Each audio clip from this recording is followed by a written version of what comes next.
Can you imagine working your whole life, building a family with love and dedication, and at 77 years old, discovering that your own children were stealing every penny of your retirement? It sounds like a movie script, but this is the true story of Mrs. Marlene, a woman who spent 5 long years being betrayed by the people she trusted most. And the worst part, she didn't even suspect a thing. Stay with me until the end of this story, because what Mrs. Marlene did after this discovery will move you and perhaps even change your perspective on family, forgiveness, and starting over. Mrs. Marlene was always one of those mothers who gave everything for her children. She raised 3 alone, working double shifts so that nothing was ever lacking at home. When she finally retired, she thought she would enjoy a peaceful old age, surrounded by the family she loved so much. But reality began to show its cruel face silently. First, the money she received monthly never seemed to be enough. Bills were overdue. Medicines became increasingly difficult to buy, and she could barely feed herself properly. Mrs. Marlene couldn't understand how a pension, however modest, was disappearing so quickly. Her children lived with her. They said they were there to take care of her, to ensure she wouldn't be alone in her old age. How ironic, isn't it? Have you ever been through this? Ever felt that something was wrong, but couldn't quite identify what it was? Donna Marlene experienced exactly that feeling. There was a strange sensation in the air, conversations that stopped when she entered the room, glances exchanged between her children that she couldn't decipher. But she pushed those thoughts away. After all, they were her children. She had raised them. They would never hurt her, right? Wrong. Very wrong. It all came to light one ordinary afternoon when Mrs. Marlene decided to check her bank statements.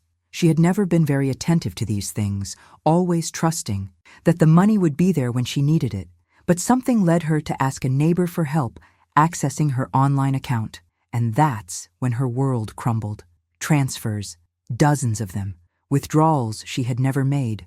Purchases she didn't recognize. The money disappeared from her account every month, right after her pension was deposited.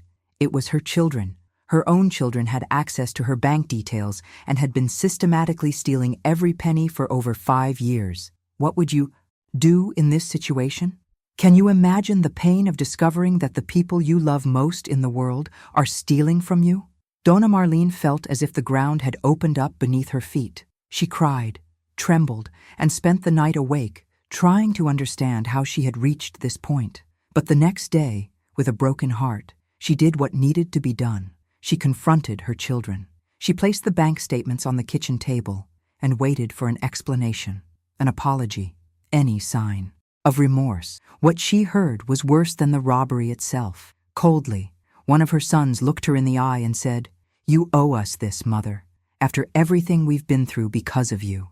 The words cut deeper than any blade. There was no guilt, no remorse, only the cruel justification of someone who thought they were entitled to an elderly woman's hard-earned money. Donna Marlene realized at that moment that she had lost her sons long before this discovery, or perhaps she had never truly known them. And it was precisely in that moment of absolute pain that Mrs. Marlene made the bravest decision of her life, a decision that would change everything. What you are about to discover may surprise you. And it was precisely in that moment of absolute pain that Mrs. Marlene made the bravest decision of her life, a decision that would change everything. What you are about to discover may surprise you. Before I continue telling you what happened to Mrs. Marlene, I need to ask you a question. Have you ever felt betrayed by someone in your own family? Or do you know someone who has gone through a similar situation? Leave a comment below, because stories like Mrs. Marlene's are more common than we imagine. And when we share these experiences, we create a network of support and understanding that can make all the difference in someone's life. Seriously, many people read the comments and feel less alone when they realize they're not the only ones going through this. And look, if this kind of content makes sense to you, if you believe that real stories of courage and new beginnings need to be told, leave a like on the video. It may seem like a small gesture, but it's this support that allows this story to reach more people who need to hear that it's never too late to start over, that it's never too late to choose their own dignity.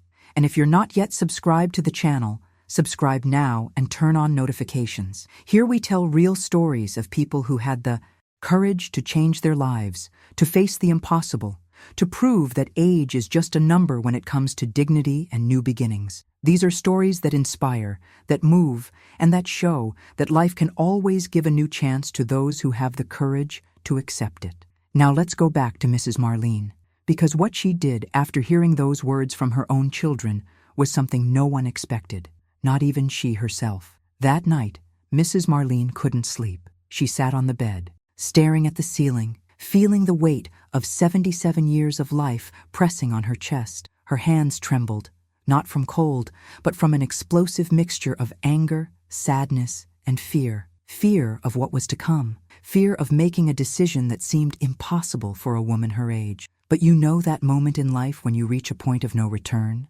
That instant when you realize that continuing as you are is worse than any radical change? Mrs. Marlene had reached exactly that point. The next morning, her hands still trembling, she picked up the phone and did something she never imagined she would do.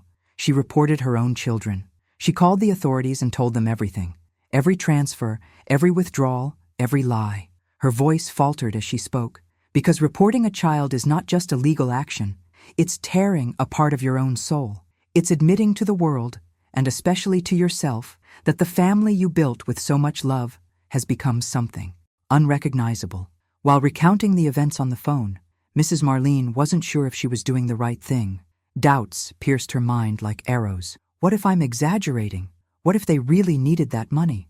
What if I'm a bad mother for doing this? But deep down, very deep down, a voice whispered something she needed to hear. You don't deserve to be held hostage by anyone, not even your own children. This hidden truth, which so many elderly people carry in silence, had finally found a voice in Mrs. Marlene's courage. The decision had been made, and when you make a true decision, one that comes from the depths of your dignity, there's no going back. Donna Marlene knew this. Her children tried to convince her to give up, alternating between threats and emotional blackmail. They said she was destroying the family, that she would be abandoned, that she would regret it for the rest of her life. But something had changed inside her. For the first time in years, Donna Marlene was choosing herself. And this transformation, however painful, brought with it a strange feeling of freedom. The impact of that accusation was immediate and devastating. Her children glared at her with hatred. The neighbors whispered. Some said she was being cruel, that family is family, and that certain things should be resolved within the home. But Donna Marlene had learned a brutal lesson. When inside the home becomes a prison, it's time to open the doors and let the truth in, even if it comes accompanied by pain and judgment. What if the greatest courage wasn't facing the world, but rather facing those you love most when they become your tormentors? Comment below. Would you have the courage to report someone from your own family if that person were stealing from you? Write your honest answer below. But Donna Marlene's journey was only beginning, because making the complaint was just the first step in a transformation that no one around her thought possible. After the authorities began their investigation, the house that had once been Donna Marlene's home was transformed into a silent battlefield. Her children no longer spoke to her. When they crossed paths in the hallway, they averted their gaze. The atmosphere was so heavy that Donna Marlene even had difficulty breathing. It was then that she made the second most radical decision of her life: to leave home. Simply to leave. To leave behind everything she knew and start over from absolute zero. One Tuesday morning, while her children were out, Mrs. Marlene took an old suitcase from the closet, the same suitcase she had used on family trips decades ago, when everything still made sense. She put some clothes, documents, medicine, and an old photo where everyone was truly smiling inside. She closed the suitcase, looked around the house one last time, and simply left. With no money in her pocket, no support from anyone, no plan B. At 77 years old, Mrs. Marlene was literally starting over from scratch. Can you imagine what goes through a person's mind at that moment? A mixture of terror and liberation? Donna Marlene walked down the street with that heavy suitcase, and each step was a revelation. She didn't know where to go. She had no close friends, her family had become her enemy, and her retirement money was still being withheld because of the investigation. But you know what's incredible? Even with all this devastating scenario, Donna Marlene felt something she hadn't felt in years. She was in control of her own life. Many people around her said it was too late, that a woman her age should accept the situation, make peace with her children, swallow her bitterness, and move on as if nothing had happened. "You're too old for this," they said. "You'll die alone and abandoned," they threatened. But Donna Marlene was about to prove them wrong. She was about to show that life doesn't end at 70, 80, or 90. Life ends when you give up your own dignity, and that's something she wasn't willing to do. The first night away from home was the hardest. Donna Marlene found a public shelter that housed vulnerable people. When she entered that place, with her old suitcase in hand, she felt a tightness in her chest. She never imagined she would be there, sharing space with dozens of other people who also had their stories of pain and abandonment. But do you know what happened? In that place, for the first time in a long time, Donna Marlene didn't feel judged. There were no demands, no lies, just people trying to survive, one day at a time.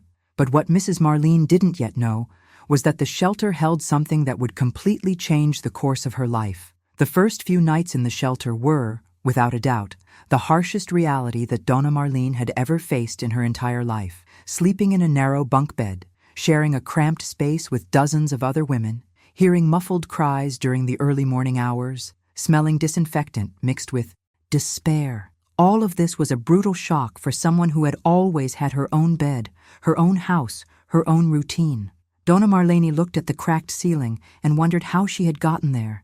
At 77 years old, she was living a reality she never imagined possible. Beside her, a much younger woman, perhaps 40 years old, cried every night. Donna Marlene listened to that suffering and recognized something familiar in it, the pain of being abandoned by the one she should love. One night, she reached between the bunk beds and touched the woman's arm. She said nothing, just touched. And that simple gesture created a connection that no words could express. The next day, they talked, and they talked the next day, and the next. Little by little, Donna Marlene realized that there, in that place that seemed like rock bottom, there was more humanity than she had found in her own home. The women at the shelter became an unexpected support network. They shared food, clothes, stories, and most importantly, respected each other. No one there judged anyone. They all knew that life can turn upside down in a matter of seconds, and that being in that shelter was not a sign of weakness, but of survival.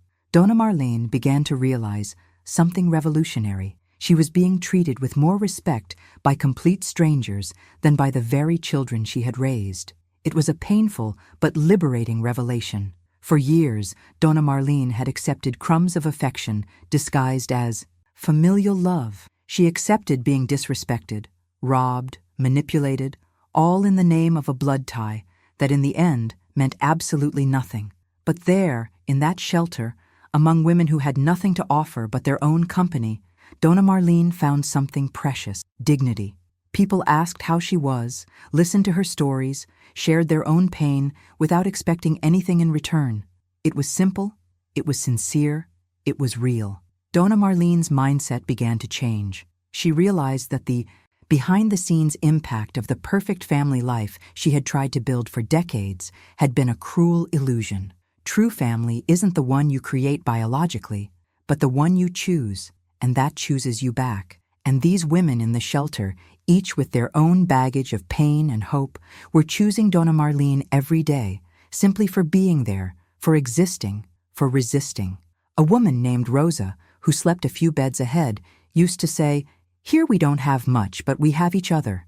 And, sometimes that's all there is." Donna Marlene would never forget those words. They echoed in her mind like a survival mantra. What if true wealth wasn't in the things we own, but in the people who genuinely care about us? Write in the comments, what's the simplest gesture that ever changed your life? But while Mrs. Marlene was discovering this new form of human connection, something was happening behind the scenes that she didn't yet suspect. In the third week at the shelter, during breakfast, a woman approached the table where Donna Marlene was sitting. She introduced herself as Sandra, a social worker from the residents' support program. Sandra had that direct yet welcoming manner of someone who had heard thousands of difficult stories and still retained the capacity to genuinely care. She asked if Donna Marlene would like to speak privately, And something about that invitation made her answer yes. In the shelter's small, makeshift office, Donna Marlene told her entire story. Every detail. The systematic theft, the devastating discovery, the denunciation, leaving home. Sandra listened attentively, taking notes, but mainly doing something Donna Marlene didn't expect. She believed her. There was no distrust in Sandra's eyes, no judgment, none of that condescending tone Donna Marlene had perceived in other people. Sandra simply believed her, and this act of faith in her word was like pure oxygen entering the lungs of someone who was suffocating. Sandra explained that Mrs. Marlene had rights she was completely unaware of. There were assistance programs for victims of family financial abuse. There was the possibility of accelerating the recovery of stolen money. There were even additional benefits she could access because of her vulnerable situation. It was technical, bureaucratic information, but to Mrs. Marlene it sounded like music to her ears. For the first time since everything had fallen apart, she was hearing that there was a way, that there was hope, that there was light at the end of that dark tunnel. Together, they began to work. Sandra helped Mrs. Marlene organize all the necessary documentation, fill out forms that seemed written in another language, understand her rights, and fight for them. The process was slow and frustrating, because bureaucracy always is. But for the first time, Mrs. Marlene wasn't alone in this battle.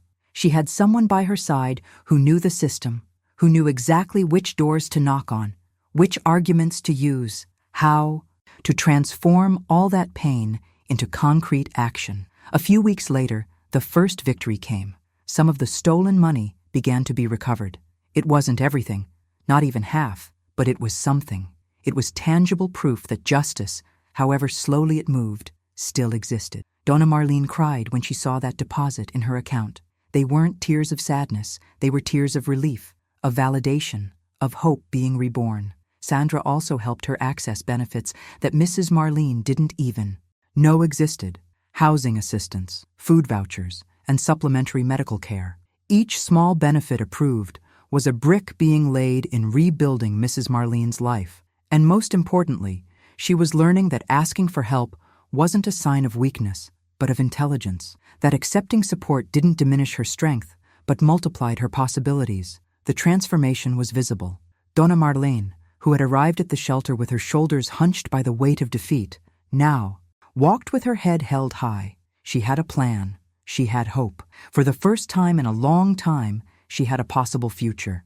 Comment below if you've ever discovered a right or benefit you didn't know you had that changed your life. Sometimes the right information at the right time is all we need. And with this newfound energy, Mrs. Marlene was about to take the most important step in this entire journey. 2 months after arriving at the shelter, having recovered some of her money, and finally, having her benefits approved, Donna Marlene did something that seemed impossible just a few weeks before. She rented a room. It wasn't much, a simple room in a modest neighborhood with a single bed, a small wardrobe, a small table, and a shared bathroom in the hallway. But do you know what that represented? It was hers, completely hers. No one would enter without permission. No one would steal her peace. No one would take her money while she slept. That tiny space was the kingdom of her regained freedom. On moving day, Donna Marlene carried the same old suitcase she had left home with. But now, that suitcase didn't represent defeat. It represented courage. She entered the room, placed the suitcase on the bed, sat beside it, and simply breathed. She breathed deeply, smelling the fresh paint and possibilities. For the first time in months, she didn't hear hostile voices, didn't feel judgmental stares, didn't carry the weight of betrayal on her shoulders. It was just her thoughts, and a future that began at that very moment. The reconstruction happened brick by brick, decision by decision. Donna Marlene bought new sheets at a department store, and that simple act had a profound meaning. She was investing in herself. She took some kitchen utensils donated by the shelter and organized a corner where she could prepare her own meals. Each object placed in its place was an affirmation. I exist, I matter, I deserve it. Sandra continued to follow her journey, visiting her from time to time, ensuring that she was accessing all available resources. But the hard work was being done by Donna Marlene. Her determination was impressive. At 77 years old, she wasn't just rebuilding a life, She was rebuilding her own identity. She was learning who Marlene was when she wasn't being a mother to ungrateful children, when she wasn't being a victim of financial abuse, when she wasn't being defined by pain. She began to create small routines that brought her joy.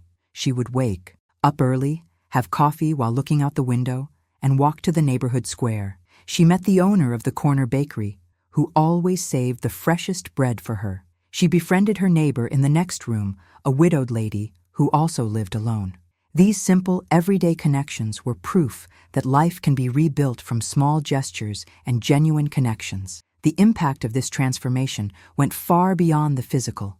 Donna Marlene was recovering something she had lost a long time ago, her dignity. Not the dignity that comes from having a large family or a beautiful house, but the dignity that comes from respecting oneself, from making choices that honor who you are, from not accepting crumbs when you deserve the whole loaf. She was proving, mainly to herself, that starting over is not a matter of age, it's a matter of attitude. But while Mrs. Marlene was building this new life, something was happening that would completely change her perspective on what it means to belong. Sandra, the social worker, had suggested that Mrs. Marlene attend a support group for the elderly that met every Wednesday at the neighborhood community center. At first, Mrs. Marlene resisted.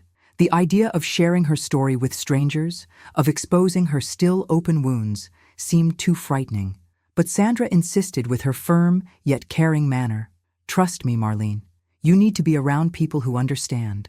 On the first Wednesday, Donna Marlene arrived 20 minutes late, almost giving up at the door. But she went in. The room was full of people over 60, sitting in a circle, drinking coffee and chatting. When she introduced herself and began to briefly tell her story, something extraordinary happened. People didn't look at her with pity. They looked at her with recognition. A lady named Beatrice raised her hand and said, "My daughter also robbed me for years. I know exactly how you feel." Another gentleman, so Jorge, shared that he had been kicked out of his house by his own son. The stories intertwined in a web of shared pain, but also of survival. There, Donna Marlene discovered something revolutionary. She wasn't alone. The loneliness she carried like a heavy burden began to dissipate. Those people understood without her needing to explain. They knew what it was like to be betrayed by one's own family. They knew what it was like to start over when the world tells you that you're too old. They knew what it was like to choose one's own dignity even when it meant being alone.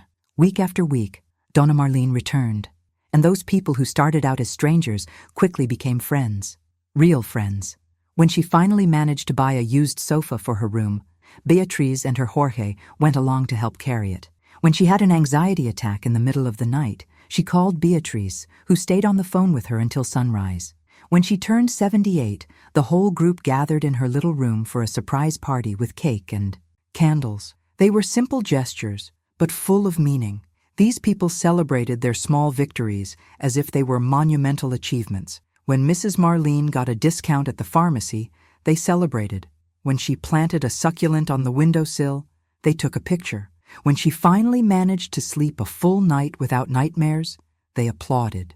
And most importantly, they did all this without expecting anything in return. No hidden agendas, no manipulation, no demands. It was at that moment that Donna Marlene had the most important revelation of her entire journey. Family isn't about sharing your blood.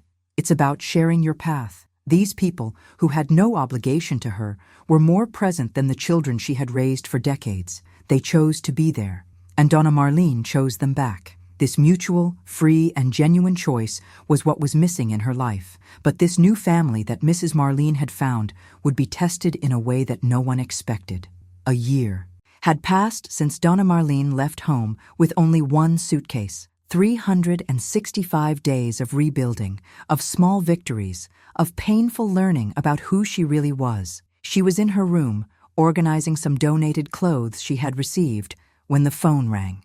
It was an unknown number, but something deep in her mind already knew who it was, even before she answered. It was one of her sons. The voice on the other end was strangely soft, almost affectionate. He began by apologizing. He said he had thought a lot about it, that he understood the mistake he had made, that he missed her. Donna Marlene listened in silence, her heart racing, her hands beginning to tremble as they had that morning a year ago. But this time it was different. She wasn't trembling with fear or insecurity. She was trembling because she knew exactly what was coming next. And then it came. After the elaborate excuses, after the promises of change, came the real reason for the call. "Mom, we need a little help, just a small loan." You know how it is. There it was, the revelation of the true intention behind those pretty words. It wasn't remorse, it was need. It wasn't love, it was convenience. The children didn't come back because they missed her. They came back because they needed something she could offer. Donna Marlene took a deep breath. During that year of transformation, she had rehearsed this moment in her head hundreds of times. She imagined different scenarios, different responses, different ways of dealing with the inevitable return of her children. But now that it was really happening, she realized she didn't need any elaborate speech. The answer was simple and clear. With a firm voice, without anger, without resentment, but with a serenity that surprised even herself, Donna Marlene said, "No, I'm not going to help you. Not now, not ever again. You had my help all my life, and you chose to steal it from me. Now, I choose myself." On the other end of the line, her son tried to argue, tried his usual emotional blackmail, but Donna Marlene simply hung up the phone. And do you know what happened next? She didn't cry. She didn't panic. She didn't feel guilty. She felt peace, a deep and true peace that came from a place of inner strength she didn't even know existed. The phone rang a few more times in the following days, but she didn't answer. Her children tried other approaches, other tactics, but Donna Marlene was shielded by her new mindset. No one else would have power over her if she didn't allow it. Beatrice and her husband Jorge learned what had happened at the group's next meeting. When Donna Marlene recounted the phone call and how she had reacted, the entire group applauded. It wasn't applause of victory over her children, but applause of recognition for the journey she had undertaken, of how much she had grown, of how much she had become stronger. That moment marked a definitive turning point. Donna Marlene had closed a door to the past with enough force to prevent it from opening again. And in doing so, she opened up space for something much greater. What if saying no to those who hurt you was the greatest act of self-love you could have? Have you ever had to say no to someone you loved, even knowing it would be difficult? Share your story in the comments. What Mrs. Marlene didn't imagine was that this decision would pave the way for the most surprising phase of her new life. Today, at 78 years old, Donna Marlene lives in a modest one-bedroom apartment that she managed to rent 6 months after that phone call. It's not big, it's not luxurious, but it's completely hers. Every piece of furniture inside was chosen by her. The coffee table you bought at a thrift store, the flower painting on the wall that Beatrice gave her, the curtains that she sewed herself one Sunday afternoon. Each object tells a story of reconstruction, of conscious choices, of a life finally lived on her own terms. The most visible transformation, however, isn't in the walls or the furniture. It's in her face. The smile that had disappeared for years, hidden behind a mask of worry and sadness, has returned. And it's not a shy or forced smile. It's a genuine smile, the kind that lights up the eyes and is contagious to those around her. Donna Marlene discovered that joy doesn't need to come from great achievements or extraordinary moments. Joy can be found in a peaceful breakfast, a conversation with a neighbor, a ray of sunshine coming through the window. She started making crafts. She discovered a talent she didn't even know she had for creating crocheted pieces, towels, rugs, bags. At first it was just a hobby, a way to occupy her hands and mind. But soon the pieces began to attract attention. Her friends wanted to buy them. The bakery owner asked for some towels to decorate the counter. Donna Marlene didn't need that extra money, but the psychological impact of seeing her work valued was immeasurable. She was producing something of value. She mattered. Her existence had purpose. The community center became her second home. Besides the support group on Wednesdays, Donna Marlene began participating in stretching classes on Mondays, the reading club on Thursdays, and the communal lunches on Sundays. She made friends with people of all ages. She had deep conversations with young volunteers, exchanged recipes with other women, and listened to life stories that rivaled her own in complexity and pain. Each interaction reinforced an essential truth: she was not alone, and she never would be again. The control that Donna Marlene now had over her own life was absolute. She decided what to eat, when to go out, who to talk to, how to spend her money. It seems basic, but for someone who had spent decades being manipulated and controlled, these small autonomies were revolutionary. She could buy an ice cream in the middle of the week, just because. She could sleep in on a Saturday. She could watch whatever TV program she wanted without anyone complaining. They were tiny freedoms that, added together, formed a lifetime of dignity. But perhaps the most profound change was in how Donna Marlene saw herself. She was no longer the betrayed mother, the abandoned victim, the vulnerable old woman. She was Marlene, a strong, capable, resilient woman, a survivor who had faced the worst and come out on the other side not only unscathed, but better, wiser, more aware, freer. And it is precisely about this first step that we need to talk about now, because Donna Marlene's story teaches us something much greater than just her individual journey. The most powerful lesson from Donna Marlene's story is simple yet revolutionary. It's never too late to start over. Society programs us to believe that after a certain age, doors close, possibilities diminish, and all that's left is to accept what life has given us. But Donna Marlene proved that this is a cruel lie. At 77 years old, when most people would say, "It's too late to change," she turned everything upside down and rebuilt her life from scratch. If she could do it, why couldn't you? Courage has no age. It has no expiration date. It doesn't expire when you turn 50, 60, or 70. Donna Marlene's courage didn't come from a moment of sudden strength or a mystical revelation.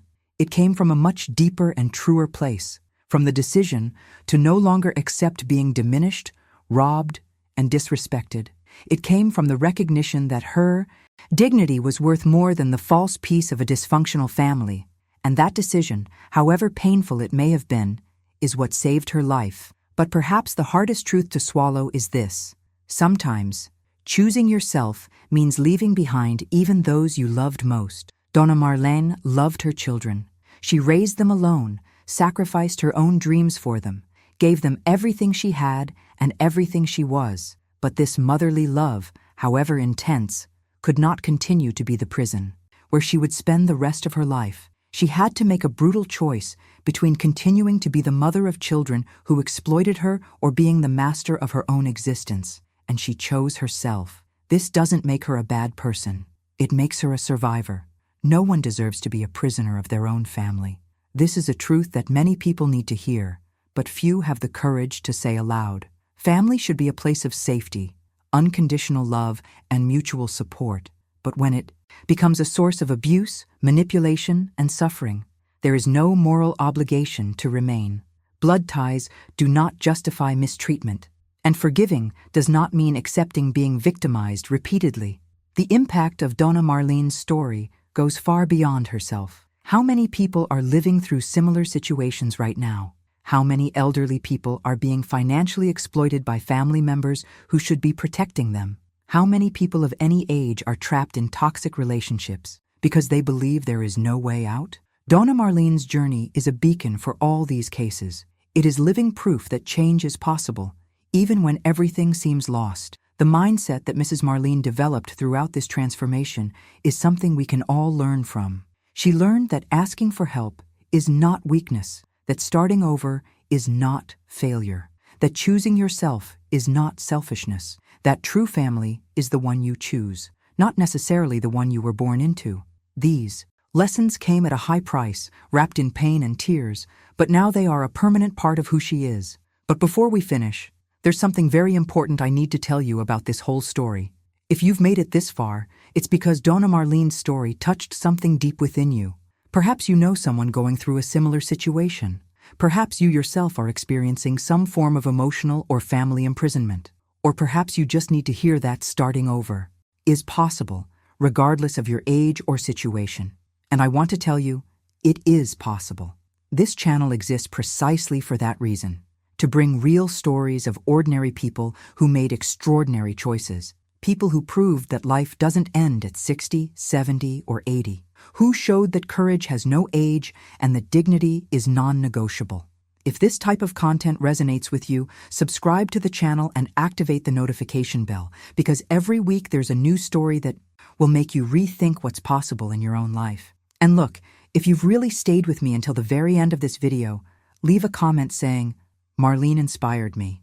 I read all the comments, and knowing that these stories are impacting you in some way is what motivates me to continue bringing you this content. Your participation below creates a community of people who believe in new beginnings, in second chances, in living with dignity. And if this story touched you, leave a like. It's not just a gesture for the algorithm. It's a way of saying that stories like Donna Marlene's deserve to be told and heard, that real people, with their real struggles, matter. There's a video over here about another incredible story of starting over that I'm sure you'll want to see. Click there and continue this journey with me, because when we surround ourselves with inspiring stories, we begin to believe that our own transformation is also possible.